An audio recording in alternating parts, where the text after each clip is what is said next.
এয়া চাওক লাল চন্দনৰ গুটি। এয়া মই পেকেটৰ পৰা উলিয়াইছোঁ। এয়া পুলি উলিয়াবৰ বাবে। এয়া চাওক, এয়া মই ভালদৰে এতিয়া কাপোৰখনে মেৰিয়াই পানীত ডুবাই থ'ম এদিনৰ বাবে। এদিনৰ বাবে ডুবালোঁ। পিছদিনাখন উলিয়াই আকৌ কাপোৰে ঢাকি গাপ দিব লাগে 2 দিনৰ বাবে। এই 2 দিনৰ পিছত এয়া দেখিছেনে আপোনালোকে, এয়া শিপাৰ অংশ ওলাইছে।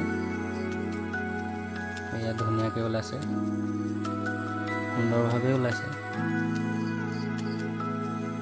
এয়া চাওক, এইটো শিপাৰ অংশ।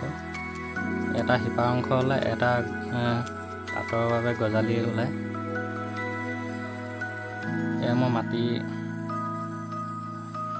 ঠোঙাত ভৰাই ল'লোঁ। দেখিছেনে, ইয়াত ডুব নোপোৱাকৈ অলপমানকৈ গোটেই গুটিটো ঢাক নোখোৱাকৈ অলপমান পুতিব লাগে। বেছি পুতিলে বেয়া, বেছি পুতিলে গুটিটো বেয়া হৈ যায় আৰু ওলাবলৈও কষ্ট পায় পুলিটো। এয়া দেখিছেনে, এনেকৈ অলপ অলপকৈ ঢাকি দিব লাগে। এনেদৰে ঢাকি কৰি পানী দিব লাগে। পানী দি দিলে আপুনি ফলাফলটো ভাল পাব। এয়া দেখিছেনে, শিপা অংশটোহে অকল ঢাকিব লাগে।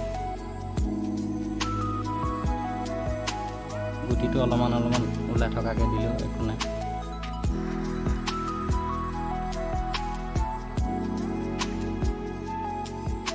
বেছিকৈ যদি ঢাকি দিয়ে গুটিটো বেয়া হৈ যায়।